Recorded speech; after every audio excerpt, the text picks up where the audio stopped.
वहां पर हमें अपने प्रवचनों द्वारा सदमार्ग दिखाने के लिए कोशिश हुई और उनके हम ये प्रवचनों को सुन करके अपने जीवन में जो हमारे कर्म सक्रिय हो गए हैं उसको हम दूसरों में ऐसे हमारी भगवान से प्रार्थना है। मैं शिवरात्रि से बहुत और ज्ञान सदगुरु भगवान का पूजन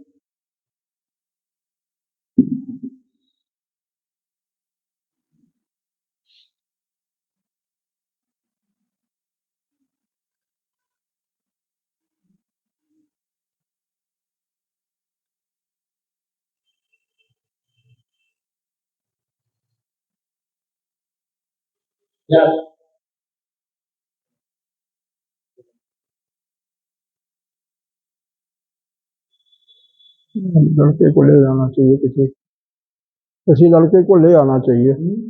किसी एक लड़का होता ना तो सब सारा आगमन करता रहता, वो कोई भी बालक होता है तो अच्छा रहता है।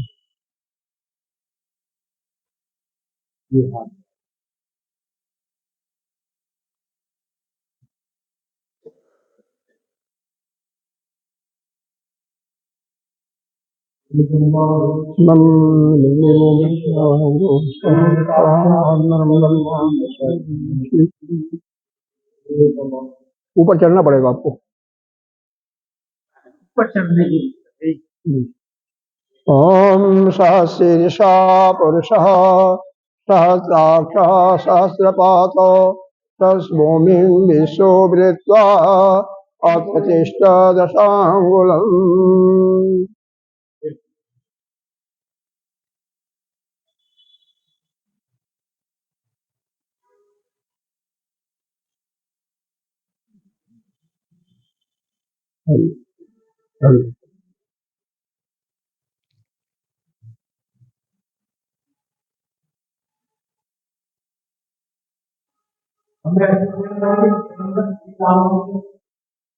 ये राजमा हमारे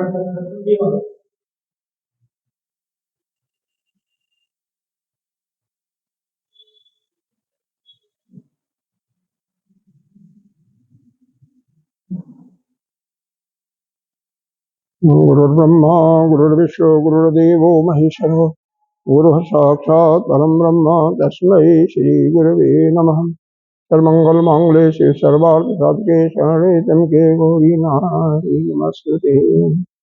मंगलम भगवान विष्णु मंगलम पुंडरीकाक्षाय मंगलम गरुड़ध्वजं मंगलाय तनोहरे।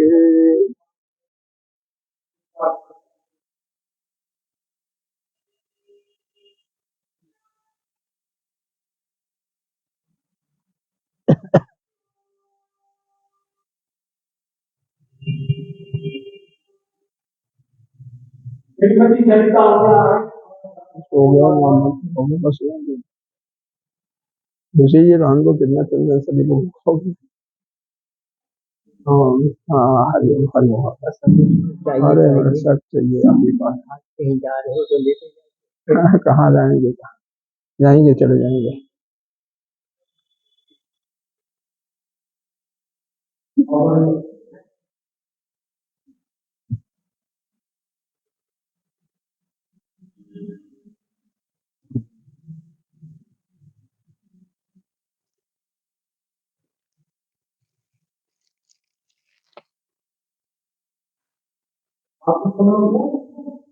और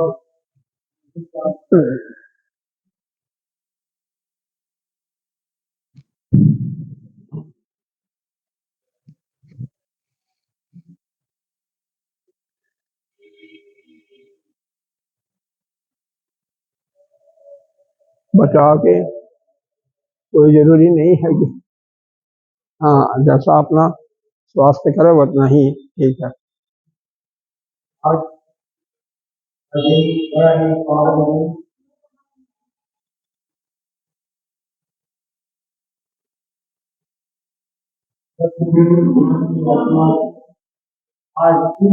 इसको वो वीडियो लग वो कर दिया, वो देखो चालू हो गया, लाल खत्म हो गया।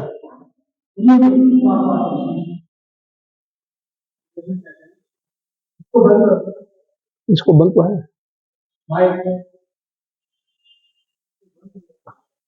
बंद है। वो आज नहीं है ना। स्वामी रामानंद सरस्वती जाति पर जाना है और उनके आशीर्वाद द्वारा गीता ज्ञान जब जानवी उसका हमें सुनने को मिल रहा है। हमें ऐसी आशा करते हैं कि हम उनके अंदर ऊर्जा के अपने होंगे और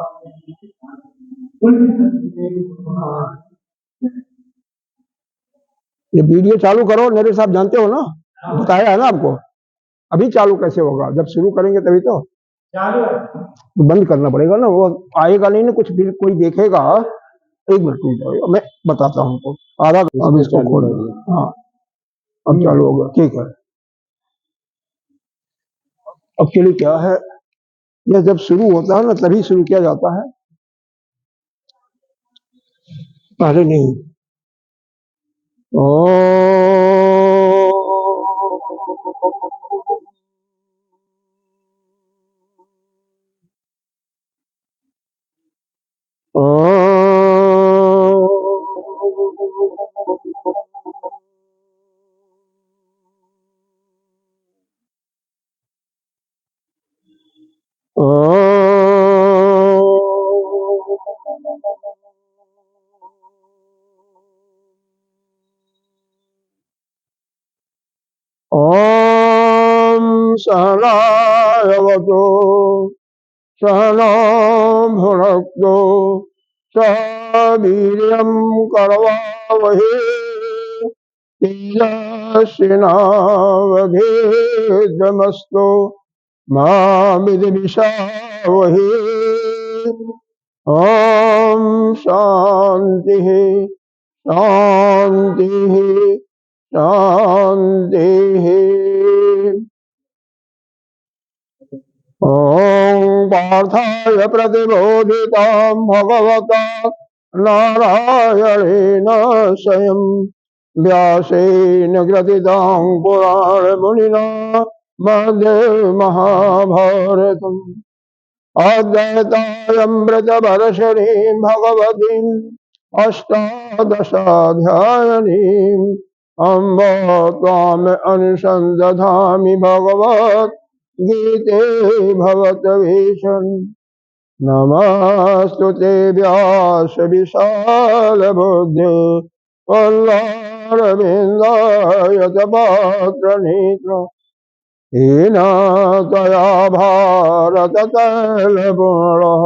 प्रज्वालितो ज्ञानमयो प्रदीपः प्रपन्नपारिजाताय स्तोत्रवेत्रैकपाणये ज्ञानमुद्राय कृष्णाय गीतामृतदुहे नमः। सर्वोपनिषदो गावो दोग्धा गोपालनन्दनः पार्थो वत्स सुधीरभोक्ता दुग्धं गीतामृतं महत्। वसुदेवसुतं देवं कंसचारूरमर्दनं देवकी परमानन्दं कृष्णं वन्दे जगद्गुरुम्।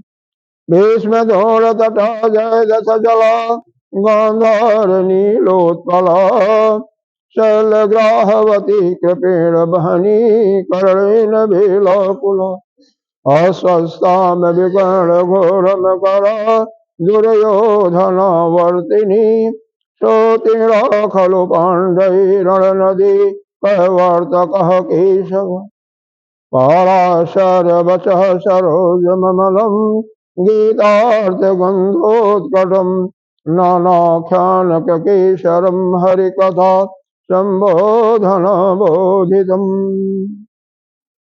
लोके सज्जन षट्पदैरहरः पीयमानं मुदा भूयात् भारत पंकजं कलिमलप्रध्वंसिनो श्रेयस्।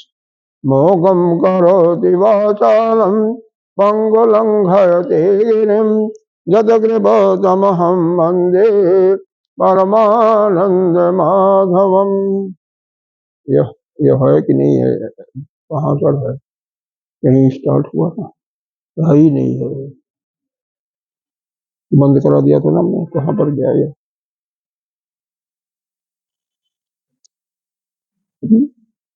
कहाँ पर था ये? क्या बंद करना? अरे नहीं, चालू तो करना, अभी चालू नहीं है यह। चालू नहीं है हाँ, तो आपने चालू अब करी? अरे हमने चालू किया था तो फिर बंद करा दिया था, फिर वैसे बंद ही रहता। हाँ, चालू है नहीं था ये। अब दूसरा अफसा करो, उसको बंद करो, उसको बंद करके दोबारा। अरे उसमें कुछ आया ही नहीं, जब चालू नहीं होगा तो कैसे आएगा? उसको बंद करके दोबारा। हाँ ठीक है। सच्चिदानंद रूपाय विश्वोत्पत्तादि हेतवे तापत्र विनाशाय श्री केशाय वयं नमः। नारायणं नमस्कृत्य नरं चैव नरोत्तमं देवीं सरस्वती व्यासं ततो जयमुदीरये। अखण्डमण्डलाकारं व्याप्तं येन चराचरं तदपदं दर्शितमजेष् न तस्मै श्रीगुरवे नमः। अज्ञानतिमिरान्धस्य ज्ञानाञ्जनशलाकया चक्षुरुन्मीलितं येन तस्मै श्रीगुरवे नमः। गुरुर्ब्रह्मा गुरुर्विष्णु गुरुर्देवो महेश्वरः गुरुः साक्षात् परं ब्रह्म तस्मै श्रीगुरवे नमः। त्वमेव माता च पिता त्वमेव बन्धो च सखा त्वमेव विद्या द्रविणं त्वमेव सर्वं मम देवदेवो। गजाननं भूतगणाधिसेवितं कपिध्वजम्बो फलचारुभक्षणम् उमासुतं शोकविनाशकारकं नमामि विघ्नेश्वर पादपङ्कजम्। अनंत श्री विभूषित श्री 1008 पंचायती महानिर्वाणी अखाड़ा के अग्रणी श्रोत्रीय ब्रह्मनिष्ठ एवं उत्तर प्रदेश संत समाज के अध्यक्ष श्री सदगुरुदेव भगवान के चरणों में कोटि कोटि नमन बंदन अर्चन। यहाँ के अधिष्ठाता देव मर्यादा पुरुषोत्तम श्री राम जी एवं अन्य देवों को कोटि कोटि बंदन नमन। मातृशक्ति भक्तजन सभी के हृदय में अंतरात्मा में विराजमान आत्मस्वरूप परमात्मा को प्रणाम करते हुए हम आगे की कथा प्रसन्न करने जा रहे हैं। यह भगवान की महती कृपा और वेदांत सत्संग समिति दिल्ली के अध्यक्षता में यह गीता ज्ञान यज्ञ सांख्य योग के नाम से इसका श्रवण आज से आप लोग 1 सप्ताह श्रवण करेंगे। इस पूरा गीता जो है यह महाभारत के भीष्म पर्व से लिया हुआ है। 25 से 42 अध्याय जो है, यह 18 अध्याय होती हैं। उसी आवाज जा रही है ना सबको? वही जो महाभारत में है। महाभारत भी वेद व्यास जी ने ही लिखा था। गणेश जी का आह्वान करके वेद व्यास जी बोलते गए और गणेश जी लिखते गए। तो उन 18 अध्यायों का जो वहां पर वर्णन था वही हूबहूब यह गीता जी में किया गया। यह 700 श्लोकों का गीता जी है। 18 अध्यायों में भगवान वेद व्यास को लगता है 18 एक जो संख्या है इससे बहुत प्रेम था। महाभारत के युद्ध में 18 क्षौरी सेना थी, 11 कौरवों की तरफ से, 7 पांडवों की तरफ से। युद्ध भी 18 दिन तक ही हुआ था। वो भी कम अधिक नहीं हुआ था, 18 दिन तक ही हुआ था। 18वें दिन ही युद्ध समाप्त हुआ था। इन 18 अध्यायों में हमारे 3 जो योग होते हैं, भक्ति योग, कर्म योग, ज्ञान योग, तीनों का समावेश है। पहले से 6 अध्याय में 1 से 6 अध्याय यह कर्म योग को प्रतिपादित करता है। इसमें ऐसा नहीं है कि भक्ति भी है, ज्ञान भी है। ये जो दूसरा अध्याय सुनाया जा रहा है, इसी सांख्य योग के नाम से ही बताया जा रहा है, लेकिन विशेष चर्चा इसमें की गई है कर्म योग के विषय में। 7वें से 12वां अध्याय जो है, इसमें भक्ति योग की चर्चा की, और 13वें से 18वें तक ज्ञान योग की चर्चा की। जब हम महावाक्यों का श्रवण करते हैं, मनन करते हैं, निध्यासन के माध्यम से उसको अपने अंदर आविर्भूत करते हैं, साक्षात करते हैं अपना, तो सामवेद का एक जो वहां का छांदोपनिषद और केनोपनिषद, 2 उपनिषद हैं जो कि 11 उपनिषदों की श्रेणी में आती हैं।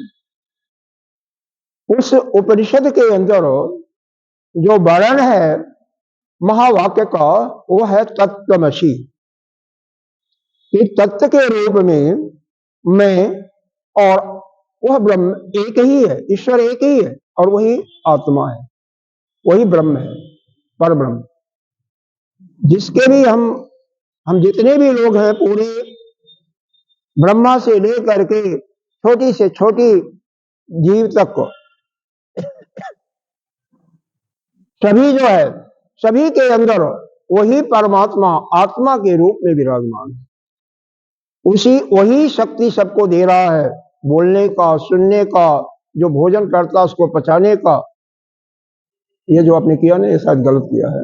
हाँ, जब तक यहाँ नहीं रहेगा तब तक नहीं आएगा, यहाँ पर बहुत दूर नहीं रहेगा। तो वह जो शक्ति है, वह देने वाला अपना आत्मा, और आत्मा हमारी आत्मा, आपकी आत्मा, और परमात्मा या ईश्वर कहो, ब्रह्म कहो, ब्रह्मा कहो, सबकी एक ही है। और वही जो है वह पर ब्रह्म है, जो निर्गुण निराकार स्वरूप है। तो इसमें तत्त्वमसि में 3 शब्द हैं। कौन कौन है? एक तो तुम, या ठीक नहीं हो रहा क्या? मतलब तुम्हारा जो जीव के बारे में है,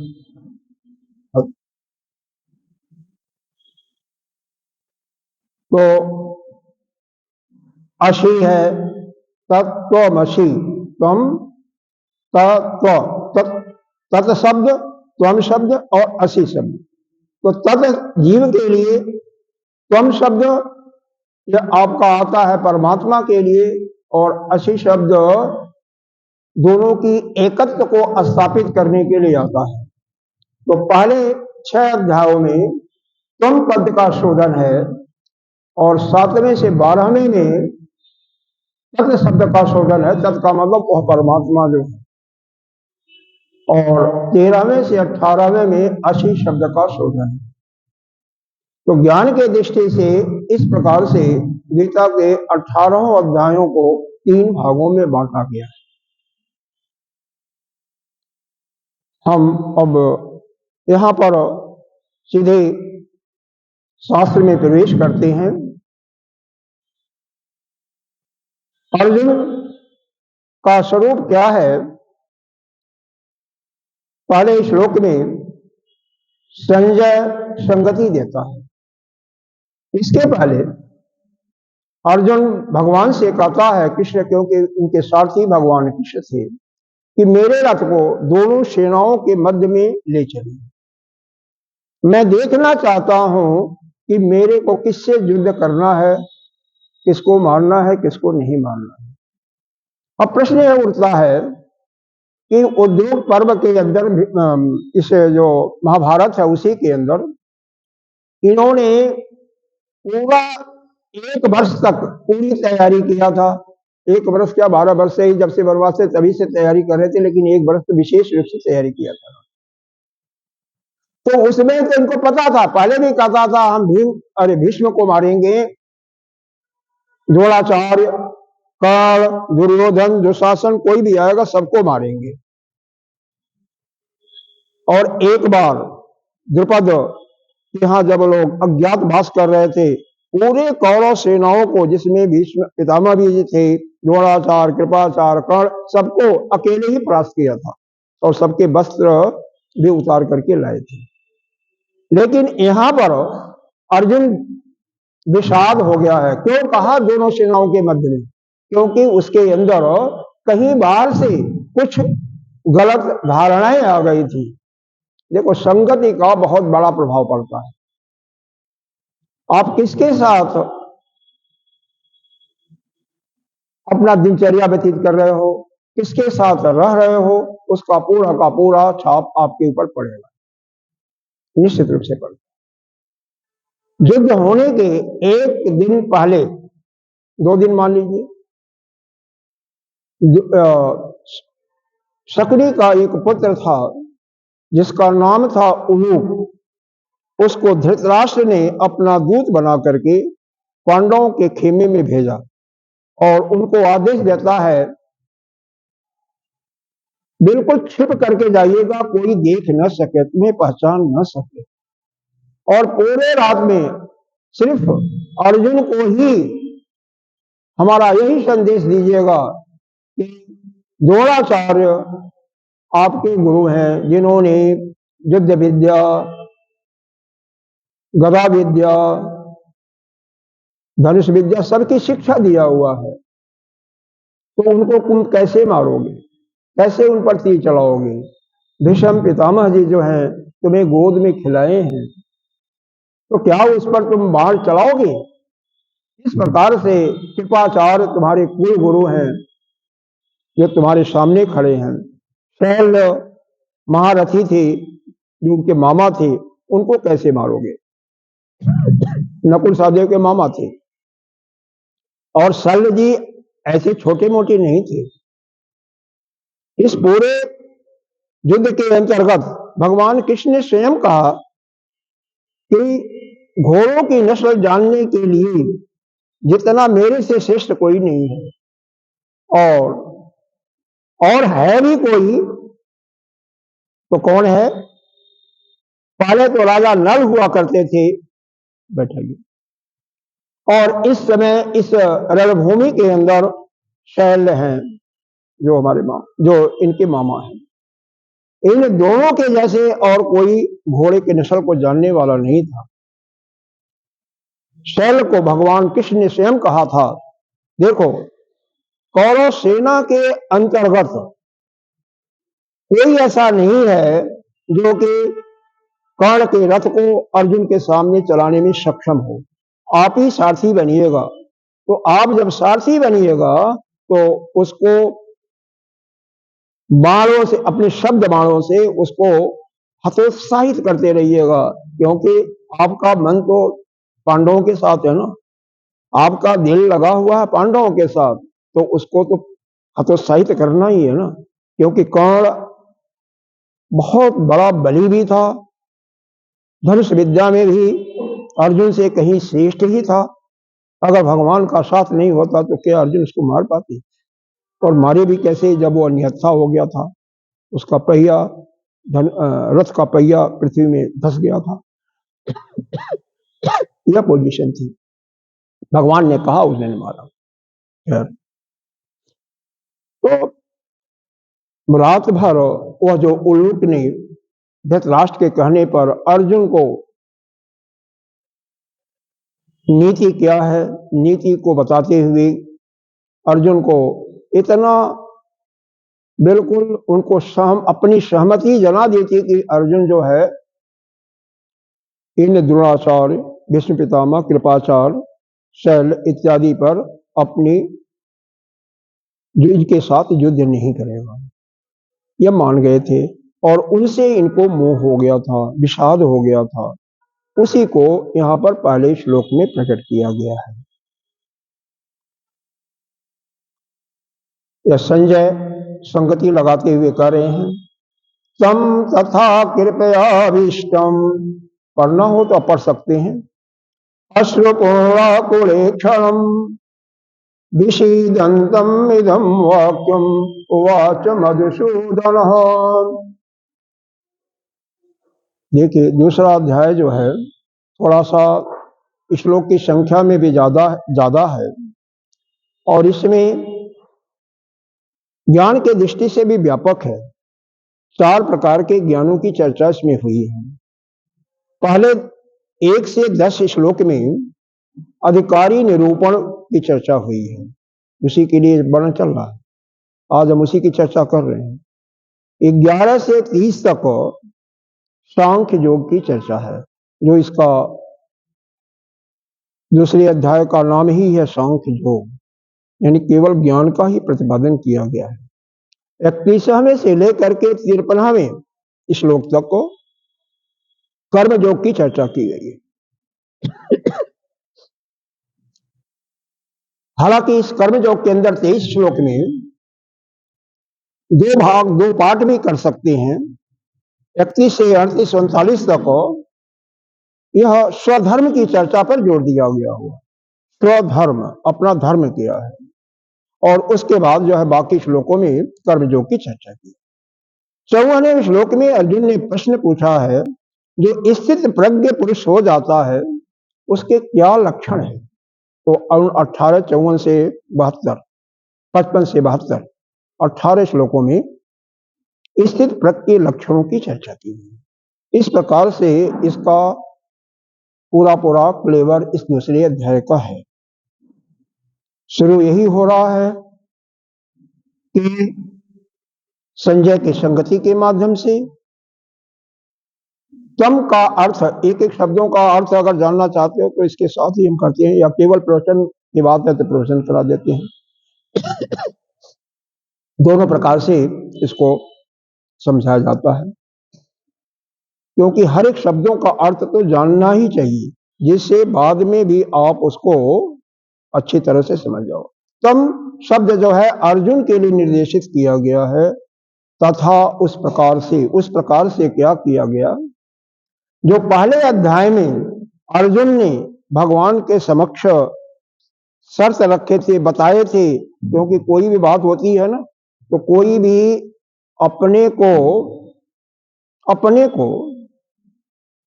को कम नहीं मानता, क्योंकि अहमता जो है सबकी उसके साथ खड़ी होती है, तो अपने को छोटा नहीं मानता है। भगवान से दोनों मध्यों में सेना में देख करके यही कहता है कि भगवान प्रभु हमें इनके साथ युद्ध नहीं करना है, क्योंकि यह द्रोणाचार्य, भीष्म पितामह, यह हमारे कृपाचार्य, यह हमारे आदरणीय हैं, पूजनीय हैं, इनकी हमें पूजा करनी चाहिए।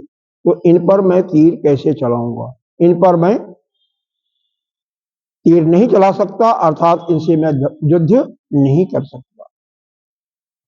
दूसरा, ये जो विशाल कौरव 100 भाई हैं, ये भी तो हमारे ही भाई तो हैं, यह कोई अन्य नहीं है, हमारे ही भाई हैं, सौतेरे भाई हैं। ठीक है, यह दुष्ट हैं, पापी हैं, मैं मान लेता हूं, लेकिन हैं तो हमारे ही भाई ना। अब जब हमारे भाई हैं तो हम उनके साथ कैसे लड़ेंगे, वो ठीक नहीं होगा। तीसरा तर्क देता है, अपने भाइयों को मारना तो ठीक नहीं है ना। तीसरा तर्क देता है कि यदि युद्ध होता है तो युद्ध में दोनों तरफ के पुरुष मारे जाएंगे, और उसका परिणाम क्या होगा, हमारा स्वधर्म, कुल धर्म और शाश्वत धर्म तीनों नष्ट हो जाएगा। जो संतानें पैदा होंगी बाद में वो बड़ शंकर होंगी, जिसका पिंडदान भी पितृलोक नहीं ले सकेंगे। इसीलिए आजकल भी यही समझाया जाता है कि अपने जाति में ही शादी करो लड़की की, लड़की हो लड़का हो। लेकिन अब युग में परिवर्तन इतना हो गया कि पहले से ही पसंद करके और अपना क्या जाति है क्या नहीं है उसको नहीं देखते हुए, क्यों भाई देखो, आपका व्यवहार और दूसरे का व्यवहार जिसके साथ आपका संबंध जोड़ रहा है, दोनों में बहुत अंतर होगा तो गाड़ी नहीं चल सकती ना। जब समानता होगी तभी गाड़ी चलती है। और दूसरी बात, जो परमात्मा ने 4 वर्ण बनाए, ब्राह्मण क्षत्रिय वैश्य शूद्र, अब एक वर्ण का दूसरे के अंदर जब घुसपैठ होगा तो वहां पर संतान जो होगी वर्ण संकर ही होगी, मिश्रित हो जाती है। और उसका कोई भी पिंड या कोई भी क्रिया किया हुआ तपस्या जो पितृ लोग होते हैं वो एक्सेप्ट स्वीकार नहीं करते। यह एक प्रकार से शास्त्रोचित तर्क दिया। 3 तर्क देता है। एक तो जो पूजनीय है द्रोणाचार्य, भीष्म पितामह, कृपाचार्य, और दूसरा जो भी हैं कौरव भाई सभी हमारे ही भाई हैं, ठीक है, वह दुष्ट हैं, उनका व्यवहार ठीक नहीं है, लेकिन हमारे भाई हैं तो अपने भाइयों को मानना ठीक नहीं है।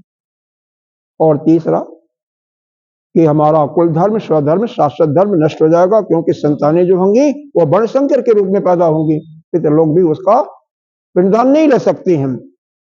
इसके कारण हमारे पास 3 चीजें होती हैं, मन, बुद्धि और तीसरा क्या होता है, हृदय। हृदय में प्रेम होता है, बुद्धि में अगर कोई चीज घुस जाती है, बुद्धि से चिंतन होता है, विचार होता है।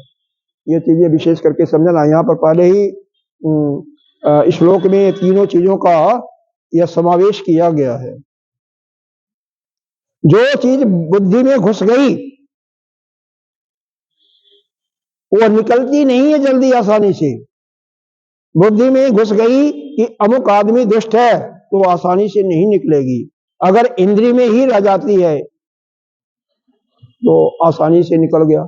हृदय की अभिव्यक्ति मन के द्वारा होती है, तो मन में कोई बात आ गई तो वो अभी थोड़ा सा परिश्रम से दूर हो जाएगा। यह तीसरे अध्याय में इसको अच्छी तरह से बताया गया है कि जैसे शीशे को साफ करते हो वैसे ही थोड़ा सा साफ करोगे तो मन में जो विचार आया है, जो गंदा अच्छा जैसा भी आया है, उसको साफ करना चाहोगे तो साफ हो जाएगा।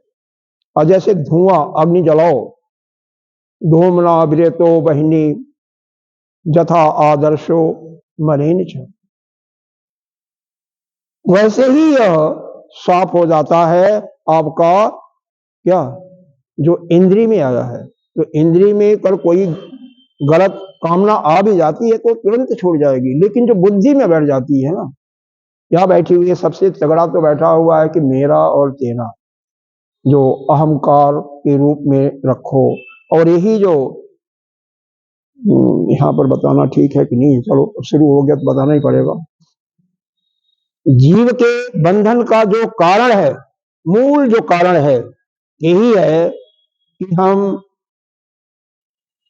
इस शरीर को और शरीर द्वारा जितने भी संबंध बने हुए हैं उनको मैं अपना मान लेता हूं। उसके अतिरिक्त जो अन्य है उसको अलग मान लेते हैं, जबकि वास्तविकता यह नहीं है। वास्तविकता यह है कि सभी, केवल मनुष्य नहीं, जितने भी जीव हैं उसी ब्रह्मा की संतानें हैं, अलग नहीं है। सभी के अंदर वही एक ही शक्ति संचारित है, आत्मा के रूप में, आत्मा के रूप में, और वही काम कर रही है। कोई भेद नहीं है, सबकी आत्मा एक ही है, लेकिन वह हम अपने मूर्खतावश अज्ञानतावश समझ नहीं पाते हैं। इसलिए अरे पृथ्वी माँ भी हंसती है जब कोई पार्टीशन करता है मकान का या खेत का, तो पृथ्वी माँ हंसती है, आज यह कर रहा कल चला जाएगा फिर। अरे जो भी है, अब मान लो एक मकान कोई लिया, 10 साल 20 साल के बाद वह चला गया, उसके पुत्र लोग आए, वो भी चले गए तो क्या वह बेच दिया किसी को तो दूसरे का हो गया। किसी का यहाँ पर कुछ है नहीं, और जाने के बाद क्या रहेगा, सब कुछ यहीं पड़ा रह जाएगा। लेकिन अगर बुद्धि में घुस गई तो निकलती नहीं है। इसी चीज को लेकर के यहां पर बताया गया, जैसा कि पीछे बताया गया था, कृपया विष्टम। कृपया विष्टम का मतलब, कृपया का मतलब करुणा, प्रेम। वह करुणा उसके अर्जुन के हृदय में, तम शब्द से लिया जा रहा है अर्जुन का, उसके हृदय में करुणा बैठ गई है। किसके प्रति? ये जितने भी विरोधी लोग हैं। और क्या है? अश्रुपूरा कुलेक्षणम, चक्षु में, नेत्र में क्या है? आंसू गिर रहे हैं। कुलेक्षणम कहा गया है, कुल का मतलब इंद्रियों का पूरा समूह, केवल नेत्र ही नहीं, जितने भी बाकी के 9 इंद्रियां हैं उसमें भी हाथ कांप रहा है। अब किसी को मोह हो जाए, किसी से आसक्ति हो जाए और उसके ऊपर कोई विपत्ति पड़ जाए तो वाणी से बोल भी नहीं सकता, हाथ भी कांपने लगते हैं, पैर भी फूलने लगते हैं। यह स्वाभाविक प्रक्रिया होती है। तो पहली चीज यह बताया गया कि उसके हृदय में करुणा का संचार हो गया। किसके प्रति? दया आ गई इन विरोधियों के प्रति, अपने भाइयों के प्रति। दूसरा, इंद्रियों में जो है ताकत नहीं रही, क्योंकि नेत्र से आंसू गिर रहा, हाथ कांप रहा है और बोल रहा है तो वाणी रुध जा रही है। रुधना समझते हो ना? कोई चीज कहना चाहे, स्वप्न देखा होगा आपने, स्वप्न देखा होगा, स्वप्न में देखते हैं डर जाते हैं, किसी को आप पुकारना चाहते हैं, जब पुकारना आप चाहते हैं तो वाणी ठीक से निकलती नहीं, लड़खड़ा जाती है। उसी प्रकार से यह स्थिति होती है अश्रु पूरा कुलेक्षण में, जब इंद्रियों में ऐसा व्याप्त हो जाता। विषीदंतम इदम। अब विषीदंतम शब्द जो है, इसका मतलब क्या है? शोक, मोह उसके बुद्धि में बैठ गया है। इसीलिए अगर बुद्धि में न बैठ रहा होता तो यह 18 अध्याय नहीं सुनाना पड़ता भगवान को। तीसरे अध्याय में, बल्कि दूसरे अध्याय में ही गीता जी पूर्ण रूप से समाप्त हो जाती है। तो दूसरा अध्याय के 72वें श्लोक में ही, बल्कि 71 में ही समाप्त हो जाती है पूरा का पूरा। लेकिन क्योंकि बुद्धि में बैठा हुआ है क्या? शोक, और शोक जहां बैठेगा, मोह बैठेगा, वहां दुख होगा ही होगा। तो वह विषीदंतम इदम, जो अर्जुन के अंदर जो मोह शोक बैठा हुआ है, उसको निकालने के लिए फिर 18 अध्याय तक जाना पड़ा।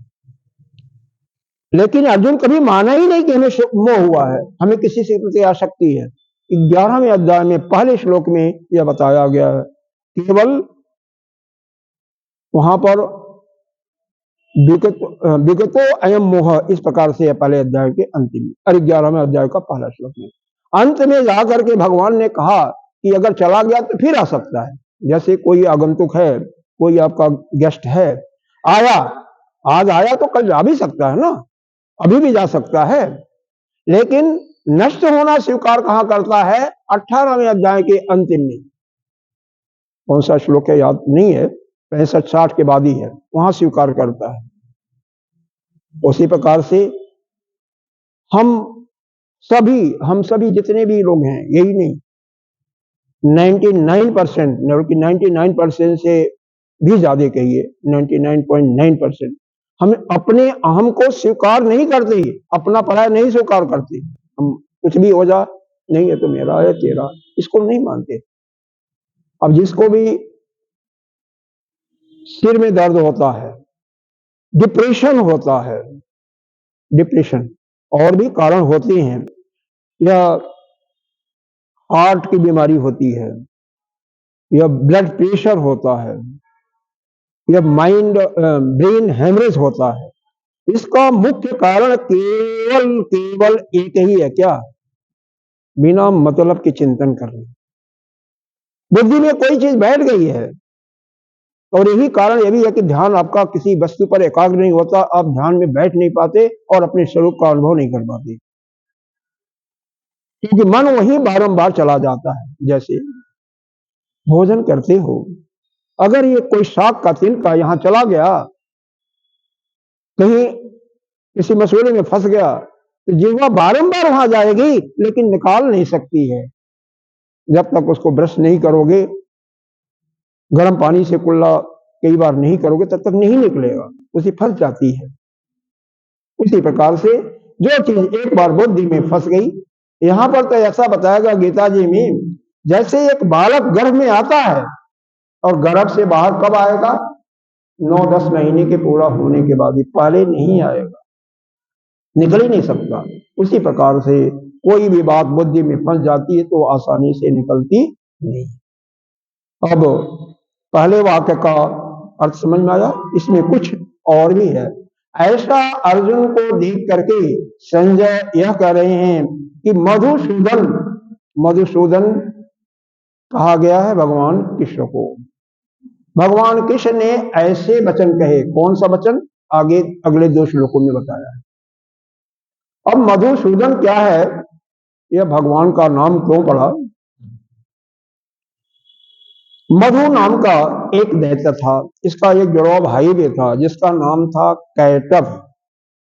मधु कहते हैं राग को और कैटभ कहते हैं देश को। जिसके अंतःकरण में यह राग और देश मिट गया है, वह ज्ञानी बहुत सुनते सुनते सेकंडों में हो सकता है। और यह राग और देश जब तक नहीं मिटेगा, सबसे बड़ा शत्रु यही है, और इसका मूल कारण अज्ञान है, अविद्या है, राग और देश। लेकिन भगवान, उनको वरदान भी था, मधु और कैटभ को कोई मार नहीं सकता, वही मारेगा जो जहां पर वो मरेगा, जहां पर कोई रस ही न हो, रस न हो, ऐसे जगह पर। और दोनों एक साथ जब होंगे तब एक ही साथ मारे जाएंगे, अलग अलग नहीं, एक साथ। इस भेद को बताने वाले भी वही हैं, और उनसे भगवान कथा का केवल हम निचोड़ आपको बता रहे हैं, सार बता रहे हैं। भगवान ने अपने कला कौशल के द्वारा यह भेद, वह उनसे बल्कि यह वाक्य 3 बार कहला करके कि मैं वरदान दूंगा, वरदान दूंगा, तो भगवान ने मांगा। कैसे बात हुई थी थोड़ा सा बता ही देता हूं, नहीं तो समझ में नहीं आएगा।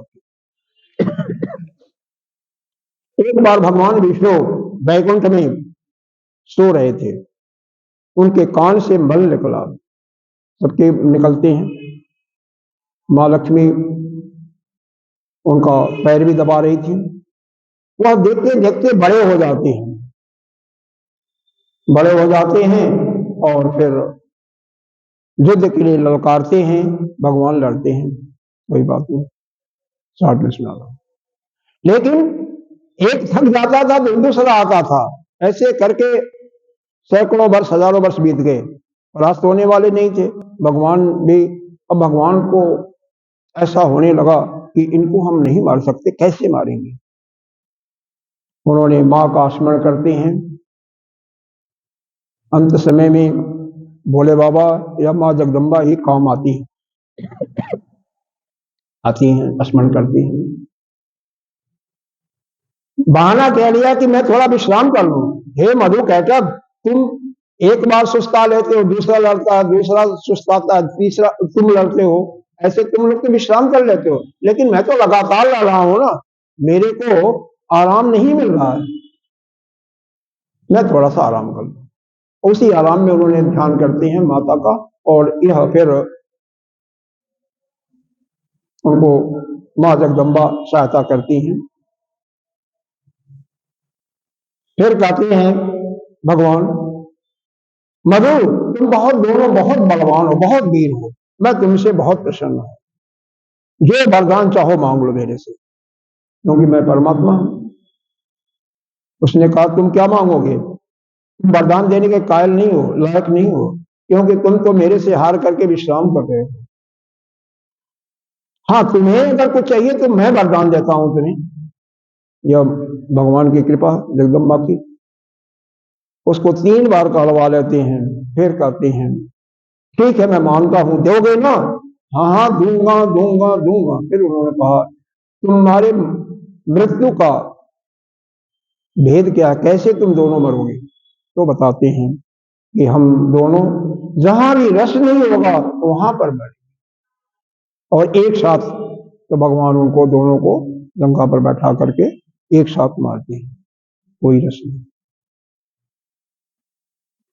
तो यहाँ पर यही कहा जा रहा है इनका भगवान का इन दोनों को मारने के कारण एक नाम माधव पड़ा और एक नाम मधुसूदन पड़ा। तो भगवान वह परमात्मा जो विष्णु है या कृष्ण एक ही है, इन दोनों दैत्यों अर्थात राग और देश मारने में बहुत ही सक्षम है। आवाज नहीं आ रही क्या? बहुत ही कुशल है। तो ऐसे जो कुशल जो व्यक्ति है वो जो हमारे अंदर राग और देश भरा हुआ है उसको भी मार करके हटाए ना। अब देखो हम सभी के अंदर राग देश तो है, और जिसके अंदर किसी से आसक्ति हुई, राग हुआ, यह निश्चित समझो कि उसके अंदर किसी के प्रति द्वेष भी होगा। और जो जिसके अंदर किसी के प्रति राग ही नहीं होता उसका किसी से द्वेष भी नहीं होता।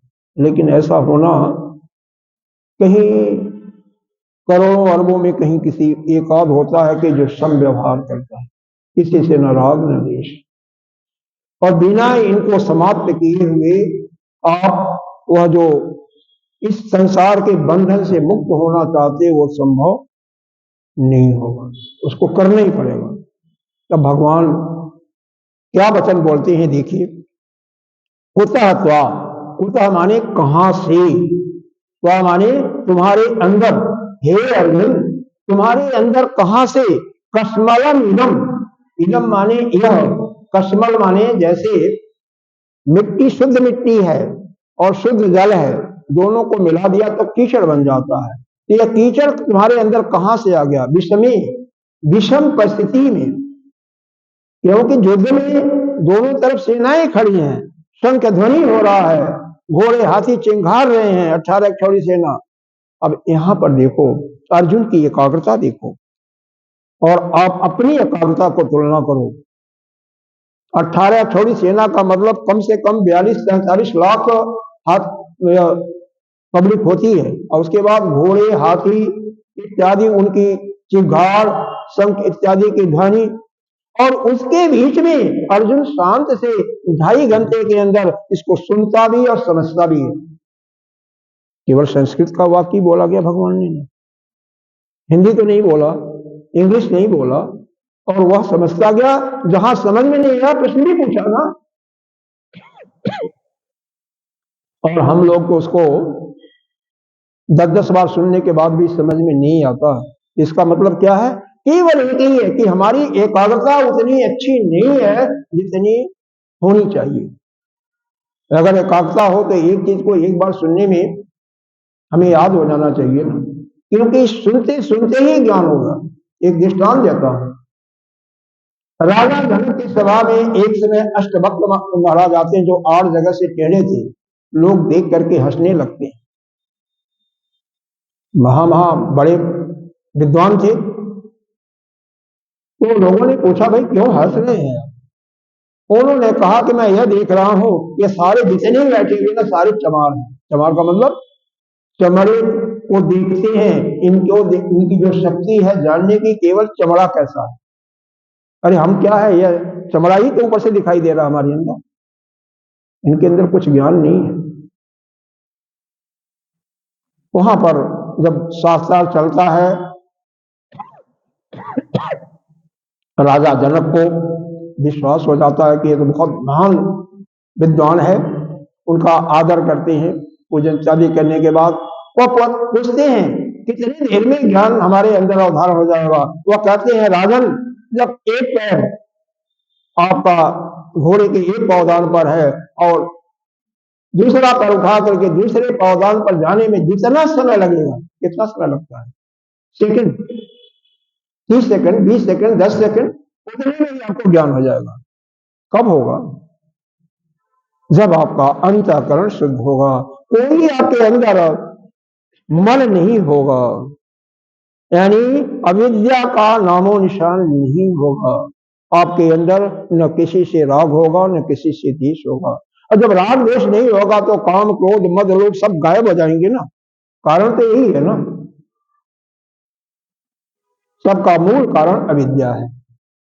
और आपके अंदर किसी की चाह ही नहीं है तो उसके अंदर ही आपको ज्ञान हो जाएगा। खैर, भगवान ही पूछते हैं, हे अर्जुन, इस विषम परिस्थिति में जिसमें युद्ध का मैदान है, इसके पहले तुमने पांचों भाई मिल करके, अरे तुमने तो स्वयं किसकी किसकी तपस्या नहीं की। भगवान शिव से उनकी तपस्या करके उनसे भी आपने वह हथियार लिए, इंद्र से लिए, किस देवता के पास तुमने ये अग्नि से लिए, अग्नि से रथ लिया था। हर एक से लेकर के तुमने अपना तैयारी किया और उस समय तुम कहते थे हर एक को मारूंगा चुन चुन करके।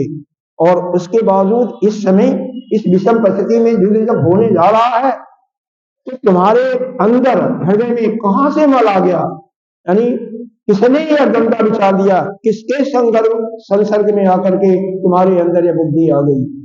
देखो, उचित समय पर उचित समय पर उचित स्थान में कोई बस बात कहा जाए, कोई ज्ञान दिया जाए तो श्रेष्ठ होता है। यही ज्ञान अगर 10-12 साल के बच्चों को दिया जाए तो वो क्या कहेंगे, तो कोई पागल आ गया।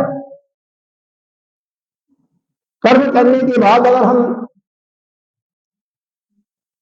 70 साल के ऊपर लोगों को दें तो वो भी एक पागलपन ही है, क्योंकि उन लोगों के पास उतनी शक्ति तो नहीं है ना। उस समय क्या होगा, हमें केवल भगवान का जाप मंत्र इत्यादि ही सहारा है। उस समय हमें जग नहीं हो सकता हमसे, जब शरीर में शक्ति नहीं है। तो इस समय क्या करना उचित है, क्या करना नहीं उचित है, किसके लिए क्या उचित है, किसके लिए नहीं उचित है, वह हर एक की योग्यता पर, कैपेसिटी पर ही निर्भर करता है। हर एक के लिए डॉक्टर एक ही दवा नहीं देता है। सबका बुखार है, 10 आदमी का बुखार है, 10 की प्रकृति अलग अलग है। कोई कफ प्रकृति का, कोई पित्त प्रकृति का, कोई वात प्रकृति का, कोई मिक्सचर है, तो हर एक की दवाएं अलग अलग हैं। उसी प्रकार से जैसी जिसकी क्षमता है उसके अनुसार उसको अलग अलग ज्ञान दे करके ही और उसी जरिए से उसका कल्याण हो सकता है। अनार्यष्टम, यहाँ पर भगवान ने 3 चीजें बात की, आपको इस जीवन में देखना चाहिए। अनार्यष्टम का मतलब होता है कोई भी निर्णय लेना हो, आपको देखिए कि आपके पूर्वजों ने, जो आर्य लोगों ने ऐसी परिस्थिति में क्या निर्णय लिया। तुम्हारे पूर्वज कभी युद्ध से भागे नहीं ना। क्षत्रिय का धर्म ये नहीं होता युद्ध से भागना। अब तुम तो धनुष को रख दिए हो। अर्जुन के अंदर यही कुशलता थी, जो कुछ मन में आया भगवान को स्पष्ट बता देता है। और हम भी शिष्य हैं, आप लोग शिष्य हैं, अपने मन के अंदर जो बारंबार परिवर्तन होता, क्या अपने गुरु के सामने रखते हो? अगर रख दो साफ साफ तो निश्चित रूप से वही गुरु आपको ऐसा विधा बताएगा कि आपका कल्याण हो। लेकिन हम लोग उसको छिपाते हैं। छिपाना कहाँ चाहिए, जहां चाहिए वहीं छिपाओ, गुरु के सम्मुख। जब अपनी जो समस्या है, अब डॉक्टर के सामने आप अपनी समस्या को ठीक ठीक रूप से बताओगे नहीं तो वो कैसे दवा देगा? उचित दवा नहीं दे सकता, या पूरा टेस्टिंग करने के बाद ही देगा, उसमें समय लगेगा। इसी प्रकार से जैसे अर्जुन था वैसे ही जब आप अपने प्रत्येक भावों को, प्रत्येक दुखों को अपने गुरु के समक्ष रख देते हैं तो गुरु उसको दूर आसानी से, बहुत ही आसानी से कर देता है। तो आगे हमें यह देखना चाहिए कि ऐसी परिस्थिति में हमारे पूर्वजों ने क्या डिसीजन लिया था, जो नहीं किया था वो हमें लेने लायक नहीं। दूसरा, और स्वर्गम, भविष्य में और स्वर्गम का मतलब यहाँ स्वर्ग प्राप्ति का नहीं है, इसको ध्यान रखिएगा। यहाँ पर स्वर्ग का मतलब वो नहीं है। स्वर्ग का मतलब भविष्य में इसका फल कैसा होगा। स्वर्ग में मतलब भविष्य में यह जो हम करने जा रहे हैं, जो निर्णय लेने जा रहे हैं, उसका फल अच्छा होगा या बुरा होगा। तीसरा चीज यह बताया कीर्ति कर्म, और वर्तमान में हमारा लोग गुणगान गाएंगे या हमें गाली देंगे, हमारी निंदा करेंगे। यह कीर्ति कर्म होगा, अकीर्ति कर्म होगा, यह भी हमें देखना चाहिए। तो यह तीन कसौटियां हो गई। कोई भी निर्णय, कहीं भी ऐसी परिस्थिति, किसी भी प्रकार की परिस्थिति पड़े, तो आप सोचिए पहला कि हमारे पूर्वजों ने, या आपके पूर्वज केवल अपने ही पूर्वज नहीं बल्कि आपके जितने भी आर्य लोग हैं श्रेष्ठ, उन लोगों ने क्या निर्णय लिया था, क्या डिसीजन लिया था। दूसरा, भविष्य में इसका फल हमारे लिए सुखदायी होगा या दुखदायी होगा। तीसरा, वर्तमान परिस्थिति में लोग हमारा जो हम डिसीजन ले रहे हैं वो हमारा गुणगान करेंगे या हमारी निंदा करेंगे, हमारी बड़ाई करेंगे या निंदा करेंगे। कोई भी पग पग पर आती है समस्या, उस समय यह तीनों चीजों को, तीन धरातलों पर जो अपने को अच्छी तरह से समझ करके जो निर्णय लेता है वो कभी भी गलत नहीं होता, उसका कल्याण ही होता है। यह समझ में बात आ गई, माइंड में रहेगा। कोई भी विषम परिस्थिति आए तो हमारे पूर्वजों ने क्या ऐसी परिस्थिति में निर्णय लिया था, भगवान राम हो गए, भगवान कृष्ण हो गए, आपके स्वयं दादा पिता इत्यादि। दूसरा, बाद में लोग हमें उसका क्या फल मिलने वाला है। मान लो कोई लड़ाई लड़ रहे हो तो उसको बाद में आपको कुछ मिलेगा नहीं मिलेगा। वहां पर देखो ना, जितना खर्च कर रहे हो और उतना ही मिलता है तो क्या फायदा। बिल्कुल उसको ठोक छड़ाक करके देखो क्या होगा। और वर्तमान में भी लोग हमारी निंदा करेंगे, हमें फूल माला चढ़ाएंगे, उसको भी देखो, हमारी बड़ाई करेंगे। अब दूसरे श्लोक में भगवान ने इसको डांटते हैं, क्लव्यम बोलते हैं, शब्द क्या है, क्लव्यम माम अश्मगमः पार्थ नई तत्व उपपद्यति। क्लव्य कहते हैं नपुंसकता को। नपुंसक, नपुंसक क्यों कहा गया। एक जब यह 12 वर्ष के वनवास में थे, एक समय एक स्वर्ग की अप्सरा थी, उससे वह चाहती थी इनके साथ अपना प्रेम करना। इन्होंने उसको मां कह करके उसके आवेदन को निरस्त कर दिया। उसने श्राप दी थी कि 1 साल तक तुम नपुंसक हो जाओ। तो उसके कारण जो 1 साल यह विरंगा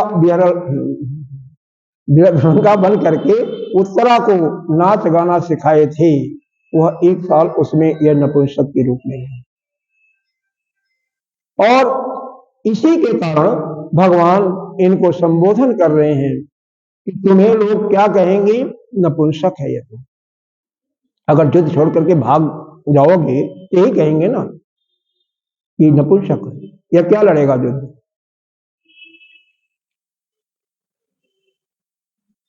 मां अश्मगमः मतलब नपुंसकता को मत प्राप्त हो, नपुंसक मत बनो।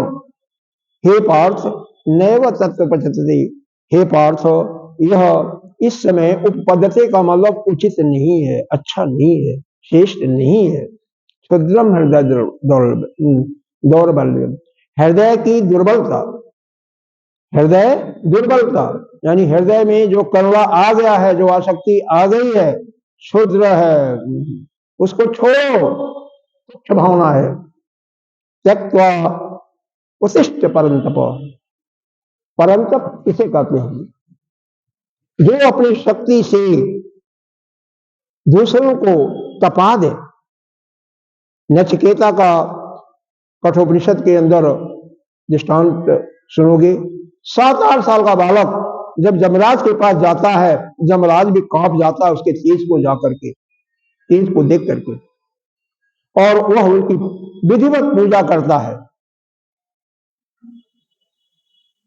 और पूजा करने के बाद 3 आशीर्वाद भी देता है कि कोई भी ब्राह्मण अगर किसी के घर जा करके बिना खाए पिए सो जाए तो उसको बहुत बड़ा पाप लगता है। और वो बालक ऋषि का पुत्र था। 3 रात जमराज आए नहीं थे। पिता ने, कहानी लंबी है इसलिए कहानी पर नहीं जाऊंगा, वहां पर उसको जमराज के पास जाने का आज्ञा दिया था और वह जमराज के पास गया। 3 रात तक बिना खाए पिए पड़ा रहा, सोया भी नहीं बल्कि खड़ा ही रहा, क्योंकि पिताजी ने जमराज को दिया था, इसलिए जब तक जमराज जी नहीं कहेंगे मैं नहीं कुछ खाऊंगा। और जमराज जी ने उसको भोजन इत्यादि दिया। पूजा करने के बाद फिर उसको 3 वरदान देते हैं। वो कथा फिर जब कभी कठोपनिषद पढ़ेंगे तब फिर बताई जाएगी आगे क्या होता। तो तेज को देख करके पर कोई कांप जाए, किसी के धन के कारण से, कहीं अगर बड़ा मंत्री आ जाए, मुख्यमंत्री आ जाए, कोई बैठा हो तो कांप नहीं जाते हैं लोग। IAS ऑफिसर कोई विशेष हो, PCS हो, तो लोग थोड़ा घबरा जाते हैं। उस प्रकार से जो कपाद है अपनी शक्ति से, अपने धन से, अपने बल से, अपने आप उसके आते ही लोग खड़ा हो जाए या अपने ज्ञान से, उसको कहते हैं परंतप। किसी भी, चाहे धन का बल हो, चाहे ज्ञान का बल हो, चाहे भक्ति का बल हो, उससे लोग उसका आदर करें, सत्कार करें, उसी को कहते हैं परंतप। तो हे अर्जुन, नपुंसकता को छोड़ो। कलभ्यम, यह कहां से गंदे विचार तुम्हारे अंदर आ गए हैं? यह समय, इस समय पर यह उचित नहीं है। अपने हृदय की दुर्बलता को छोड़ते हुए हे परंतप तुम खड़े हो जाओ और युद्ध के लिए तैयार हो जाओ। अब अर्जुन क्या कहता है उसको सुनो।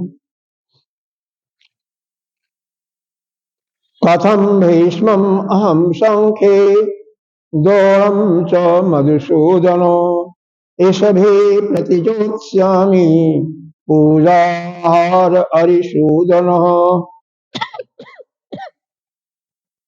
कथम माने कैसे। भीष्मम अहम, हम जो है भीष्म पितामह पर युद्ध में ईशभे बाण चलाऊंगा, बाण जो स्वामी प्रहार करूंगा।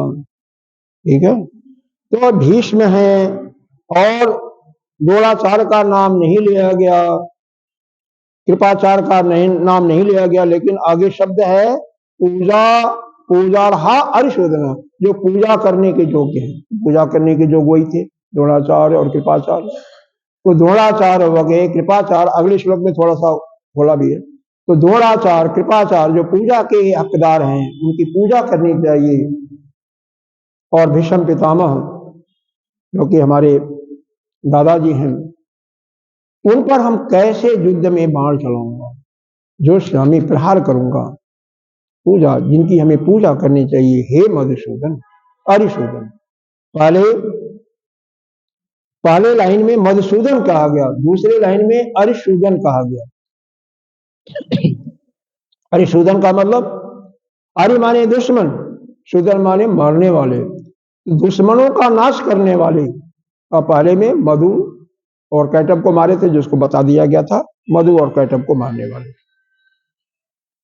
तो हे देखो,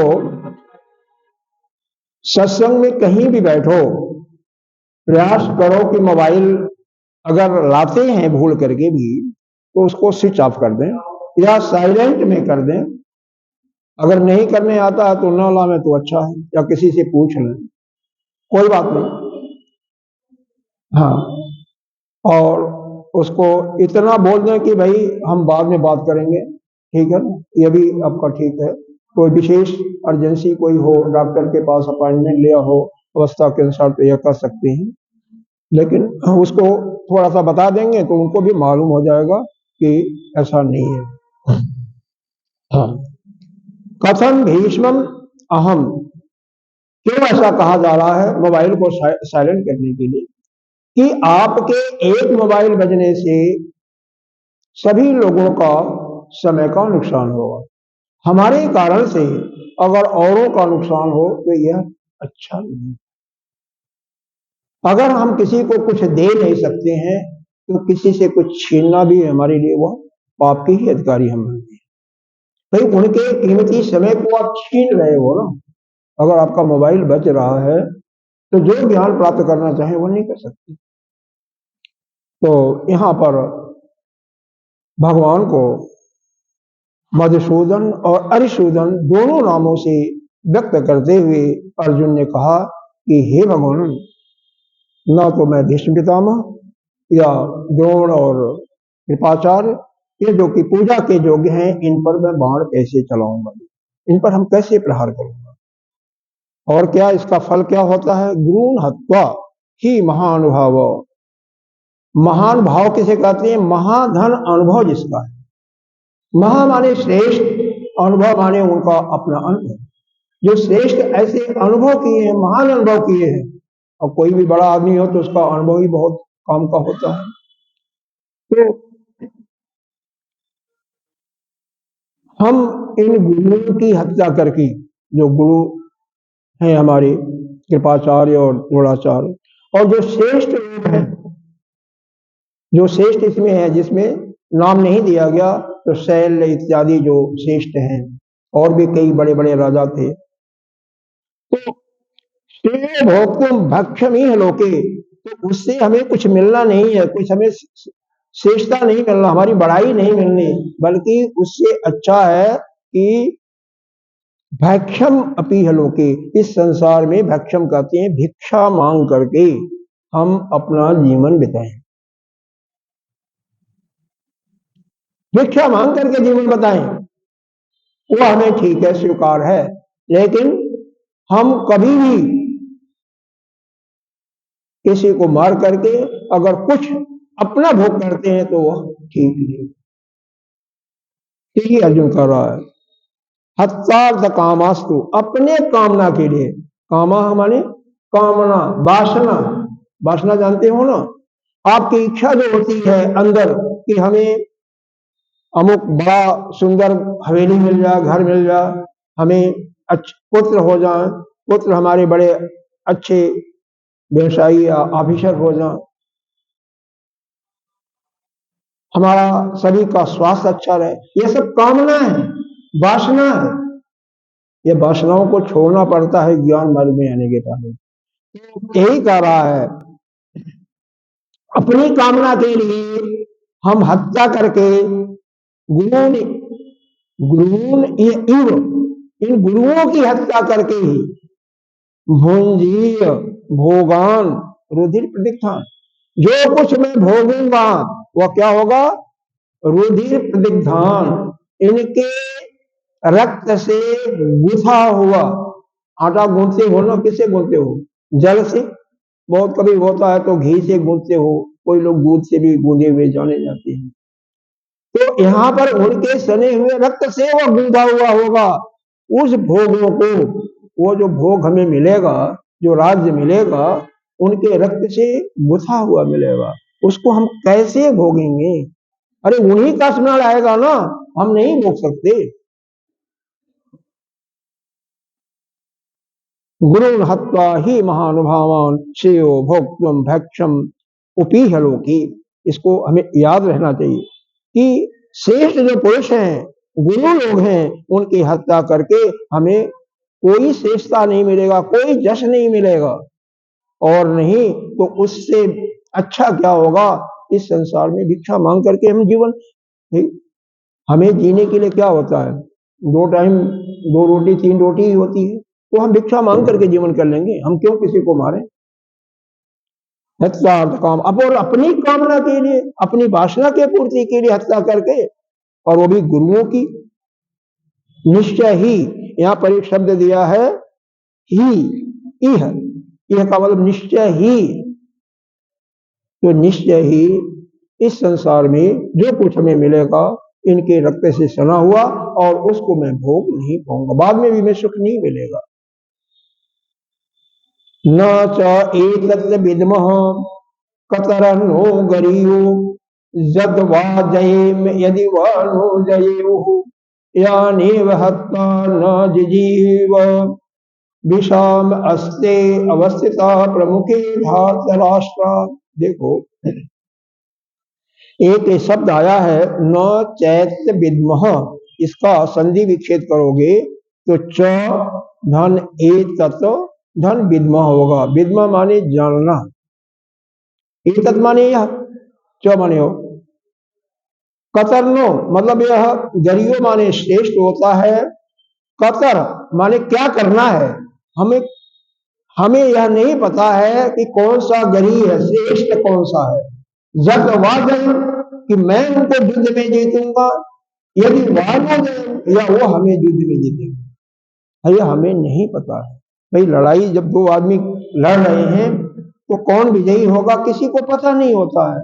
इसी बात को अर्जुन भगवान से कह रहा है, इस युद्ध में मेरी विजय होगी या उनकी विजय होगी तो मेरे लिए क्या श्रेष्ठ है यह मैं नहीं जानता। या देव हत्वा न जिजी विषाम अस्ते अवस्थिता प्रमुखे धातुराष्ट्र, धृतराष्ट्र, यहाँ धातुराष्ट्र लिखा हुआ है। तो यह जो धृतराष्ट्र के जो पुत्र हैं वो हमारे ही भाई हैं ना, हमारे जो उनके प्रमुख हैं हमारे ही भाई हैं। उनको मार करके भी नहीं मिश्रा, हम जीना नहीं चाहते। जो अपने भाई हैं, भाई कोई भी किसी को कोई मिलता है, भोग मिलता है तो किसके लिए मिलता है कि हमारे जितने भी संबंधी हैं सभी उसको भोगें, सभी लोग कोई भी आप फंक्शन करते हो तो अपने सारे संबंधियों को बुलाते हो कि नहीं, सभी लोगों को मालूम है। तो यही बात को वो दोहरा रहा है कि जो वो हमारे भाई हैं, हमारे परिवार के लोग हैं, धृतराष्ट्र के पुत्र है, इसलिए कहा जा रहा है कि उन्हीं के साथ लड़ाई हो रही है। तो उनको मार करके हमें क्या मिलेगा, जानिए भक्ता, हमें क्या मिलना है। हम उनको मार करके जीना ही नहीं चाहते। और भाई अपने परिवार को कोई मार दे तो उसको जी करके क्या करेगा, उसको सुख मिलेगा क्या। वही कह रहा है। पहली बात यहां पर दो तीन चीजें बताई कि मैं युद्ध में जीतूंगा या वह युद्ध में जीतेंगे, यह हमें ठीक ठीक पता नहीं है। दूसरा, इनको इन धृतराष्ट्र के पुत्रों को मार करके हम जीना भी नहीं चाहते हैं। जो हमारे भाई बांधव मर जाएंगे तो फिर हमें जीने से क्या लाभ। तो हमें इससे कोई प्रयोजन नहीं है युद्ध से। इसलिए हे भगवान, हमें युद्ध करने की इच्छा हमारी नहीं है। अब अगला श्लोक देखें। अब देखिए यहां पर यह जो समस्या क्या है, एक बार अर्जुन ने स्वयं उनको अकेले हराया था, सभी सारे कुरवंशी जितने भी थे, फिर भी ऐसा क्यों कहा। अब तो इसके पास 7 लक्षौड़ी सेना भी है, पहले तो अकेले था और पूरी इनकी सेना को, ठीक है इनके पास उसमें 11 थोड़ी सेना नहीं थी, लेकिन जो कुरवंशियों की सेना थी, यहाँ के क्या बोलता है अपना हस्तिनापुर की, वो तो पूरी सेना थी। और क्यों उसने कहा कि हम जीतेंगे या नहीं जीतेंगे, केवल उसका बुद्धि में उनके प्रति जो राग है, आसक्ति है, वह समा गई। और किसके द्वारा, उसी उलूप के द्वारा। यह कहने से संग में रहने का बहुत बड़ा फर्क पड़ता है। अगला श्लोक बहुत ही मार्के का है, इसको अगर आप लोग याद कर लें तो बहुत अच्छा, जो कर सकती हैं।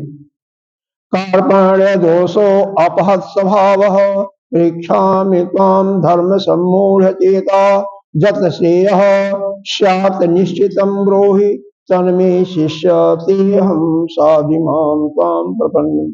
कार्पण्य दोषो, कार्पण्य कहते हैं, पर का मतलब होता है, पहले एक मुद्रा चलती थी, जो मुगलों के राज में मुद्रा, पर आजकल वही रुपया हो गया है। का माने कर्षण करना, अपनी तरफ आकर्षित करना, मुद्रा को या रुपया को अपनी तरफ जो आकर्षित करता, जो खींचता है, उसको कहते हैं कर्पण, कार्पण्य, कार्पण्य। अब देखो इसका मतलब क्या हुआ, जिसका जो स्वभाव है उस स्वभाव से आप उसको विपरीत करें। धन का स्वभाव क्या है, जाना। आज आपके पॉकेट में है, कल कोई सामान या दूसरे के पॉकेट में गया, कल वह तीसरे के, मतलब चलना है, गमन करना, रुकता नहीं किसी के पास। इसीलिए कहते हैं लक्ष्मी क्या है, चपला, चंचल है। लक्ष्मी कभी भी रुकती नहीं, आपका मन भी नहीं रुकता, ये भी चंचल है। इसीलिए मन में कोई बात आती है तो चिंता नहीं करनी चाहिए, क्योंकि मन चंचल है। अपने आप वो विचार चला जाएगा, आज आया तो कल चला जाएगा, नहीं चल जाएगा परसों चला जाएगा, तो चिंता किस बात। लक्ष्मी आज है, कल नहीं रहेंगी तो भी चिंता नहीं, क्योंकि लक्ष्मी का स्वभाव है चंचलता, चपलता, और धन कभी भी एक जगह स्थिर रह ही नहीं सकता। लेकिन हम क्या कर रहे हैं, भगवान या क्या कर रहे हैं, कार्पण्य, फल को तुम खींच रहे हो, धन को तुम अपने तरफ खींच रहे हो, इसके मतलब तुम्हारे अंदर कार्पण्य का दोष आ गया। दूसरे शब्दों में कृपणता कही, कंजूस नहीं को समझते तो कंजूस समझते। लेकिन यहाँ पर युद्ध के मैदान में धन का कोई तो नहीं है, प्रयोजन तो था धन का, राज्य का, लेकिन यहाँ पर युद्ध में तो नहीं है। तो युद्ध में क्यों ऐसा कहा गया, अर्जुन ने क्यों कहा। देखो अर्जुन भगवान के उस शब्द को याद करता है, कुतः कश्वल विनम, विषय आया था ना दूसरे श्लोक में, कुतः कश्वल, कुतः त्वा कश्मल इदम विषमे समुपस्थितम्। यह गंदे विचार तुम्हारे मन में कहां से आ गए, उसी को लेकर के कह रहा है कि हे भगवान, ऐसा लगता है कि मैं किसी श्रेष्ठ कार्य को छोड़ करके निकृष्ट काम की तरफ करने जा रहा हूं। तो कार्पण के हमारे गुरुदेव भगवान बताते हैं 19 अर्थ होते हैं। अगर हर एक अर्थ को समझा जाए तो फिर इसी में 1-2 क्लासेज लगेंगी। तो कम से कम जो खास खास है समझो, जो आप, एक तो होता है जो आपने निर्णय ले लिया, ठीक है, तो अपने निर्णय से पीछे हट जाना, वह भी इस दूसरे का। दूसरा, आप जानते हो अब आपके पास यह जैसे भोजन है, जो भोजन आपके लिए हितकारी है और शक्तिवर्धक भी है, क्या है, दूध है, फल है, हरी सब्जी है इत्यादि, रोटी या चावल, और उसको छोड़ करके आप बासी पिज्जा, बर्गर, चाउमीन इत्यादि, जो जानते हो कि ये कई दिनों का बासी है, यह हमें हमारे अंदर तमस गुण का, तमोगुण का वृद्धि करेगा और हम उसके फलस्वरूप आलसी बनेंगे, प्रमाद हमारे अंदर आएगा। तो उस श्रेष्ठ भोजन को छोड़ करके अगर आप निकृष्ट भोजन को अपनाओगे तो यह भी एक कार्पण्य दोष है। नदी है, नदी के प्रवाह को रोक दो। नदी मान लो हिमालय से चल करके इधर मैदानी इलाका होते हुए गंगा सागर जा रही है, गंगा जी को ले लीजिए, और उनको चाहो कि मोड़ करके आप विपरीत दिशा में पश्चिम की तरफ ले जाओ, तो यह क्या होगा, यह भी एक कृपणता ही होगी, यह भी कार्पण्य दोष ही कहा जाए। मतलब जो श्रेष्ठ है उसको छोड़ करके आप जिसका परिणाम कुछ नहीं होगा, आप सक्सेसफुल नहीं होगी, सफलता को नहीं प्राप्त करोगे, तो और फिर भी आप उसको। उपनिषद के अंदर एक बार गार्गी और जागवल्क के संवाद में बताया गया। गार्गी ने एक प्रश्न पूछा कार्पण्य का, कार्पण्य कौन है, कृपण कौन है? तो वहां पर याज्ञवल्क्य ऋषि बताते हैं जो मनुष्य शरीर को प्राप्त करके और अपने स्वरूप को नहीं जान पाया, अपने स्वरूप के बारे में नहीं जाना, वही कृपण। देखो जितनी भी जोनियां हैं, देवता की जो जोनी है भोग जोनी है, देवता बन जाओगे तो आप अपने स्वरूप में नहीं पहुंच सकते हो। अपवाद को छोड़ दीजिए, ठीक है। जो भी जिनको भी मुक्ति मिली है इस मनुष्य योनि से मिली, पशु योनि है तो वहां पर बुद्धि आपकी इतनी जगी नहीं होती है, अन्य जीवों की बुद्धि जगी नहीं होती है, तो आप अपने शरीर को कैसे समझ जाओगे। वह गरुड़ और काकभूषुंडी के संवाद को, वह अपवाद है, उसको छोड़ दीजिए। जो रामायण में आता है, अपवाद जानते हैं ना, कोई एकाध घटना हो जाती है, और वह भी गरुड़ कोई छोटा मोटा नहीं था, भगवान विष्णु का वाहन है, सारथी है, उसी पर चलती है ना। उसके पंखों से साम वेद की ऋचाएं की आवाज निकलती है, कोई आसान नहीं है, ठीक है। हमारे ही मापिक उसको भी भ्रम हो गया था, शंका हो गई थी, शंका का निवारण काकभूषुंडी जी ने। काकभूषुंडी जी भी पिछले जन्म में बहुत बड़े श्रेष्ठ ब्राह्मण ही थे, लेकिन नहीं, भगवान के भक्त हो गया, गलती हो जाती है, श्रापवश कौवे का जन्म, लेकिन उससे मुक्ति तो हुई उनको। तो जिस समय, जिस जोनी में, जिस देश में हमारा यह आने जाने का बंधन छोड़ जाए, वही हमारे लिए श्रेष्ठ है। तो यह कार्पण्य का दोष याद रखिए। मुख्य बात यह है किसी श्रेष्ठ निर्णय को छोड़ते हुए निकृष्ट बात को पकड़ लेना।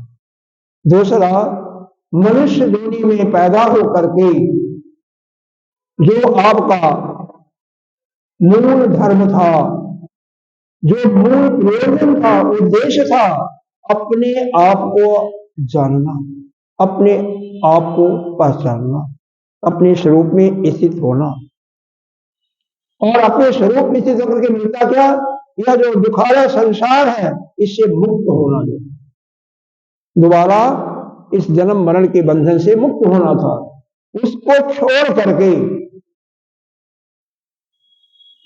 आप इस राग देश में फंसे हुए हो। छोड़ो, सोचो आप कहां जा रहे हो। इसी को कृपणता कहते हैं। कृपण का मतलब कंजूस तो होता ही है, लेकिन सबसे बड़ा कंजूस वही है। अब इस कसौटी पर कसने लगो तो जितने भी पब्लिक है सभी उसी के अंदर आ जाएंगे, सभी कृपण आ जाएंगे। बेशक वो 500 रुपए का, 1000 रुपए का बोतल उड़ा रहे हैं कुछ है, लेकिन उनको कंजूसी कहा जाएगा, कृपणी कहा जाएगा, क्योंकि अपने मूल उद्देश्य से हट गए हैं। मानव मात्र का मूल उद्देश्य यही है कि अपने स्वरूप में स्थित होना, अपने आप को जानना। और ये कैसे होगा, जब आप उपनिषदों में प्रवेश करोगे। वेदों का जो उत्तर मीमांसा है, वेद के उत्तर मीमांसा, उसमें जब हम प्रवेश करेंगे, उसको हम वैसे समझ में नहीं आता, लेकिन महान ऋषियों ने उसका भाष्य लिखा। जगत गुरु शंकराचार्य जी, रामानुजाचार्य जी, वल्लभाचार्य जी, निबरकाचार्य जी, सभी बड़े बड़े संतों ने उसका भाष्य लिखा। उसके बाद अगर समझ में नहीं आता तो कई ऋषियों ने उसकी टिप्पणी भी लिखा, टीका भी लिखा, टिप्पणी लिखा, फिर जाकर के वो भी किसी श्रेष्ठ आचार्य गुरु के प्रसाद से ही समझ में आता। इतना आसानी से समझ में नहीं आने वाला है, लेकिन हमें प्रयास करना चाहिए उसको समझने। मूल बाधा होती हमारी वासना, हमारी कामना, हमारे राग और देश या हमारा अज्ञान के लिए। जिस समय ये मिटे उसी समय आपको ज्ञान हो जाएगा। अगला श्लोक देखिए, इसका ये समझ में आया कि नहीं आया? यहाँ पर अभी पिछली लाइन का अभी अर्थ नहीं हुआ, अभी तो केवल कार्पण्य दोष ही का अर्थ हुआ, एक ही शब्द का अर्थ हुआ। या कभी कभी बताया कीजिए, आप लोगों के पास गीता नहीं लिए है क्या? गीता ले लीजिए, वहां पर रखा हुआ है, गीता ले लीजिए। देखो, अगर केवल प्रवचन सुनेंगे उससे उतना लाभ नहीं होगा, शब्दों के अर्थों को देखते हुए समझते हुए चलेंगे ना, तब पूरा लाभ होगा। कार्पण्य दोष का ही अभी हमने व्याख्या किया है। कार्पण्य दोषो अपहत स्वभाव, हमारा स्वभाव जो है, हमारा स्वभाव जो है क्या होगा? नष्ट हो गया, घायल हो गया। अपत माने घायल होना, नष्ट हो गया है। कार्पण्य दोषो अपहत स्वभाव परीक्षामि त्वं, परीक्षा माने मैं पूछ रहा हूं, त्वं माने तुमसे, यानी हे भगवान कृष्ण मैं आपसे पूछ रहा हूं, क्या? धर्म सम्मूढ़ चेता, क्यों हमारा जो चित्त है वह मोहित हो चुका है, क्या धर्म है और क्या अधर्म है, इन दोनों से हमारा चित्त मोहित हुआ। इस समय हम ये नहीं जान रहे हैं कि धर्म क्या है और अधर्म क्या है। इसलिए जत श्रेय, जो श्रेष्ठ हो, जो हमारे लिए हितकारी हो, स्यात् निश्चितः, उसको निश्चय करो, आप स्वयं करो निश्चय। और ब्रूहि तन्मे, और उस निश्चय को मेरे को बताओ। क्यों बताओ भाई? तुम हमारे रिश्तेदार हो इसलिए। अगर कोई रिश्तेदार है उसको बताना हो तो क्या, उसको एक कप चाय बना लो, पिला दो, या भोजन करा दो, 10 मिनट बातें कर लो। तो अर्जुन कहा नहीं, शिष्यते हम आपका शिष्य हूं, शिष्यत्व स्वीकार किया हूं, साधि माम काम प्रपन्नम, और प्रपन्नम मैं आपके शरण में आया हूं। वहां पर बड़े बड़े महान लोग थे, धर्म का अवलंबन करने वाले, धर्म का पालन करने वाले युधिष्ठिर जैसे सम्राट थे। महादानी कर्ण था, एज में आयु के अनुसार देखा जाए तो भीष्म पितामह से बड़ा आयु में कोई नहीं था। ज्ञान के दृष्टि से देखा जाए तो द्रोणाचार्य, कृपाचार्य श्रेष्ठ थे। अरे कृपाचार्य और अश्वत्थामा उसमें अमरत्व को प्राप्त थे, तो अर्जुन का नाम तो कहीं नहीं था, ठीक था। अर्जुन महापात्र का एक विशेष, महाभारत का एक विशेष पात्र है, योग्यता है उसके अंदर, लेकिन उनके सामने तो कुछ नहीं है। लेकिन भगवान करुणा किस पर करते हैं? जो उनका शिष्यत्व स्वीकार करता है और उनके शरण में जाता है, उनका आश्रय ले लेता है। इसके लिए क्या कहिए, आपको क्या करना चाहिए? कोई ना कोई संबंध उस भगवान से बना लो, चाहे पति बना लो, पुत्र बना लो, पिता बना लो, भाई बना लो।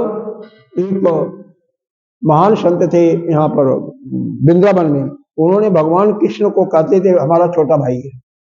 उनके सभी ज्योति परिवार के लोगों का डेथ हो गया था, तो किसी महान संत के कहने पर उन्होंने उनको छोटा भाई बनाया था। एक सेठ आया, कहता है महाराज आपको मैं कुछ देना चाहता हूं, बताइए आपकी मैं क्या सेवा करूं। तो उसका हाथ उन्होंने पकड़ लिया, बल भी था शरीर में, कमरे के अंदर ले जाते हैं, कहते हैं देखो ये मेरा छोटा भाई है ना, इससे पूछो भगवान कृष्ण से, जो कहेगा ला दो, जो यह नहीं कर सकता है या यह नहीं कर सकता है इसे पूछो। सब कुछ मेरे लिए करता है तो हमें क्या चाहिए? हमें कुछ नहीं चाहिए। जब ऐसी जिसके अंदर वह आश्रय का भाव आ जाएगा, समर्पण आ जाएगा, उसी की मुक्ति, उसी का कल्याण होगा। लेकिन हम तो कहीं भी जाते हैं तो पहले तैयारी कर लेते हैं ना, कि हम वहां जाएंगे तो क्या खाएंगे, क्या पिएंगे, क्या मिलेगा, क्या सोने को मिलेगा, नहीं मिलेगा। अरे इसका मतलब परमात्मा पर हमारा विश्वास नहीं है। वो अटूट विश्वास, अटूट श्रद्धा जो होनी चाहिए वो नहीं है, तभी तो वो किस जीव को भूखा छोड़ता है, प्रहलाद जिस समय काल कोठरी में बनते, उनको भी रात्रि का भोजन माँ लक्ष्मी स्वयं आकर के देती है, जबकि प्रवेश करने का दरवाजा कोई नहीं था। तो भगवान तो सबका ख्याल रखता है, तो आपका क्यों नहीं रखेगा? लेकिन आप भगवान के शिष्य बनो, उनके समर्पित कर दो अपने को। एक छोटे से बालक को, 2-3 साल के बालक को माँ को समर्पित कर देता है, तो माँ उसके लिए क्या नहीं करती है? किस प्रकार से उसका जीवन होता है, खुद दुख सहती है, पीड़ा सहती है, खुद गीले वस्त्र पर सोती है और उसको सूखे वस्त्र में सुलाती है, क्या नहीं करता? वही भावना जब जिसके अंदर भी उस परमात्मा के प्रति आएगा, उसी का कल्याण होगा, भगवान उसी को ज्ञान देंगे ना। चलिए, तो भगवान यहाँ पर अर्जुन ने 2 बातों को पर जोर दिया है। एक तो मैं आपका शिष्य हूं, और दूसरा मैं आपके शरण में हूं, इसलिए आप मेरे को जो श्रेष्ठ और मेरे लिए हो वह ज्ञान दीजिए कि क्या मेरे को युद्ध करना है या युद्ध छोड़ करके भिक्षा मांगने के लिए चले जाना है।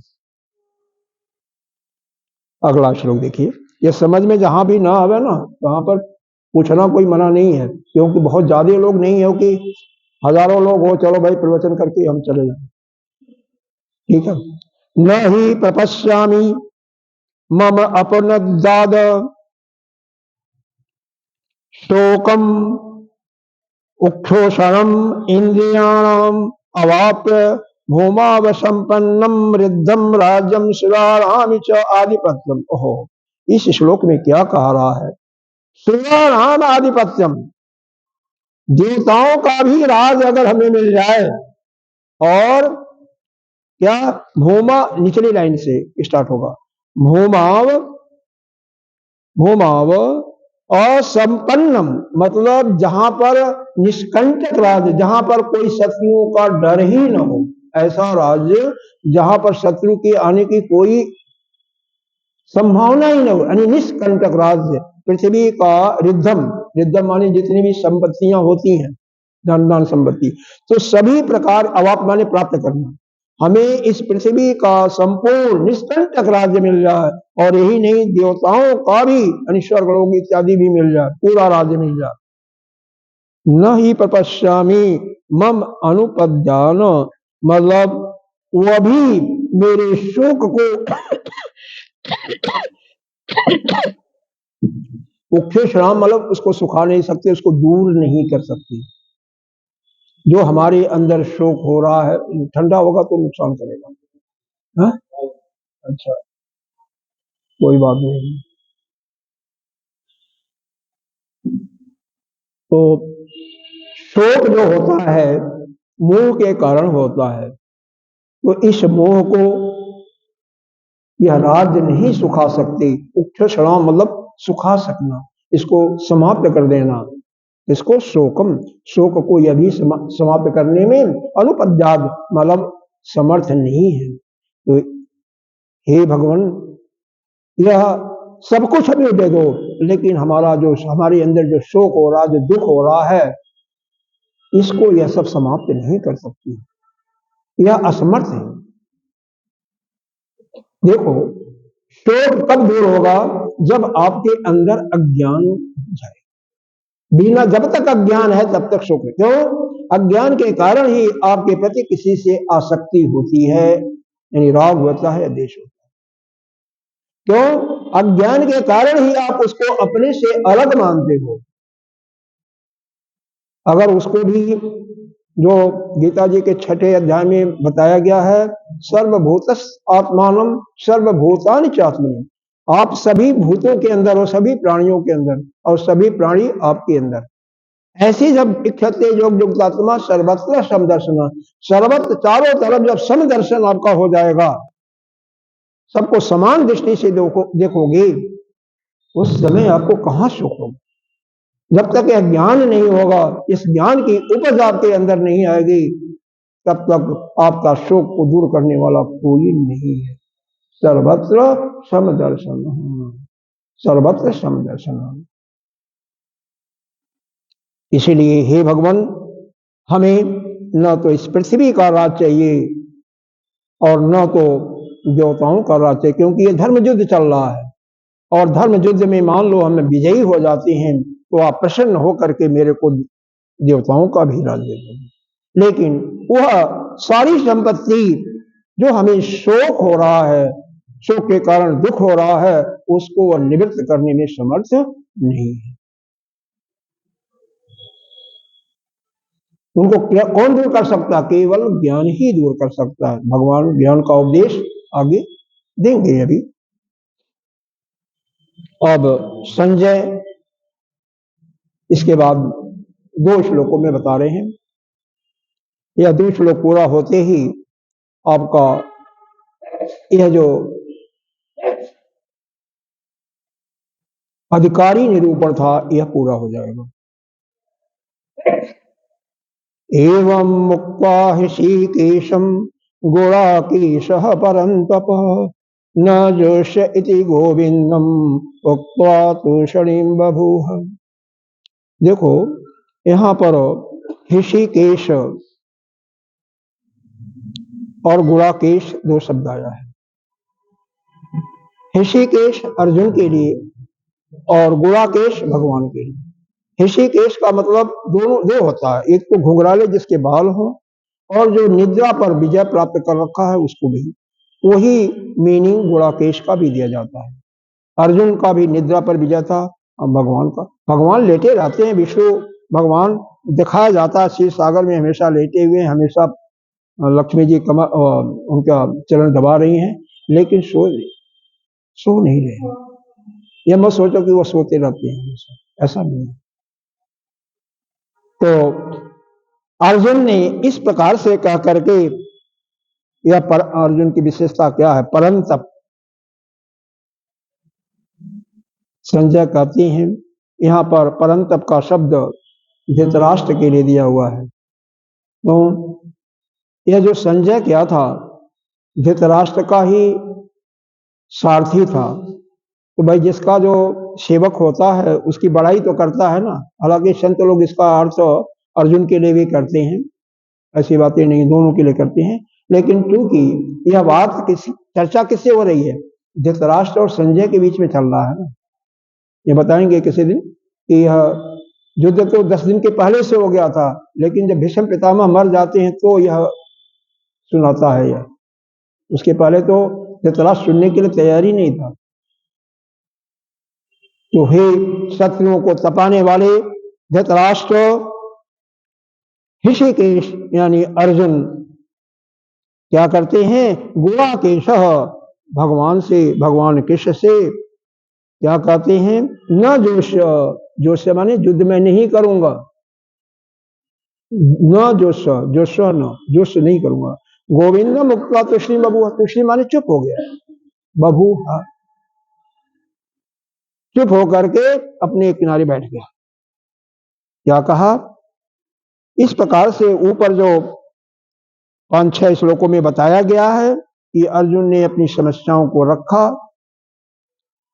और वह समस्या रखने के बाद यह संजय धृतराष्ट्र से कहते हैं कि हे परंतप धृतराष्ट्र, यह जो ऋषिकेश यानी अर्जुन जो है भगवान कृष्ण से ऐसा कहा गोविंद से कि मैं युद्ध नहीं करूंगा, और चुप होकर के बैठ गया, शांत हो गया। भगवान क्या कहते हैं उसके बाद? देखो भगवान की बातें भी सुनो। तमुवाच ऋषिकेश प्रसन्न इव भारत सेनयो उभयो मध्ये विषिदंतम इदं वचः। अब भगवान ऋषिकेश, अब यहाँ पर ऋषिकेश जो है भगवान के लिए आया है, कृष्ण के लिए आया है। प्रसन्नम इव, इव माने प्रसन्न है, मतलब हंसना होता है, हंसते हुए, लेकिन ऐसा भी नहीं मुस्कुरा रहे हैं कि अर्जुन को दुख मालूम है। प्रसन्नम इव, प्रसन्नता पूर्वक, प्रसन्न होते हुए ही भारत अर्जुन के लिए आया है। तो भगवान प्रसन्न मुद्रा में हंसते हुए, लेकिन इतना तेजी से हंस नहीं रहे हैं कि अगले देखने वाले को कुछ बुरा लगे। कह तो रहे हैं अर्जुन पर उलाहना ही कर रहे हैं, लेकिन अर्जुन को बुरा न लगे इस प्रकार से खुल करके नहीं हंस रहे हैं। प्रसन्नम इव, क्या कहते हैं, सेनयो उभयो मध्य, दोनों सेनाओं के मध्य में विषीदंतम इदम बचः, इस प्रकार से शोक करते हुए, शोक कौन कर रहा है, अर्जुन। तो जो शोक अर्जुन, जो शोक करता हुआ जो अर्जुन है, उससे यह वचन कहे। क्या वचन कहते हैं, वह वचन अब हम लोग कल सुनेंगे। आज जो मुख्य बातें हैं उनको आप अपने अंदर धारण करें। यहाँ पर हमारा अधिकारी कैसा होना चाहिए उसका निरूपण किया गया है कि अधिकारी वही है जो अपने को शिष्यत्व स्वीकार करे और साथ ही शिष्यत्व स्वीकार करते हुए समर्पण कर दे, भगवान को समर्पित कर दे। समर्पण जिसके अंदर नहीं आएगा वह उसका प्रेम नहीं पा सकता है। उस परमात्मा का प्रेम पाने के लिए शिष्यत्व को स्वीकार करना ही पड़ेगा, समर्पित करना पड़ेगा। और क्या बताया गया, कभी भी हमें कोई निर्णय लेना हो तो 3 बातों को ध्यान में रखना ही चाहिए। पहली बात, क्या बात है, अनार्य जुष्टम, यह देखो कि हमारे पूर्वजों ने उस परिस्थिति में, जो परिस्थिति आपके सामने आई हुई है, कैसा निर्णय लिया था। दूसरी चीज, जो आप निर्णय ले रहे हो उस निर्णय के फलस्वरूप भविष्य में आपको स्वर्ग का मतलब स्वर्ग नहीं है, बल्कि आपकी प्रशंसा होगी, आपका कुछ प्राप्ति होगी या आपका नुकसान होगा। मतलब भूत की बातें, भविष्य की बातें। तीसरी बात है अकीर्ति कर्म, वर्तमान में भी, मौजूदा समय में लोग तुम्हारी निंदा करेंगे या तुम्हारा जश्न। हमारे पास समय समय पर परिस्थितियां पड़ती हैं, ऐसी परिस्थिति और विशेष करके जब धर्म भी हो और साथ ही अपना संबंध भी हो, व्यवहारिक सत्ता भी हो, उस समय ऐसा पड़ती है। लेकिन उस समय में धर्म का एक परिभाषा अगर आप ध्यान रखो तो शायद आप विचलित नहीं होंगे।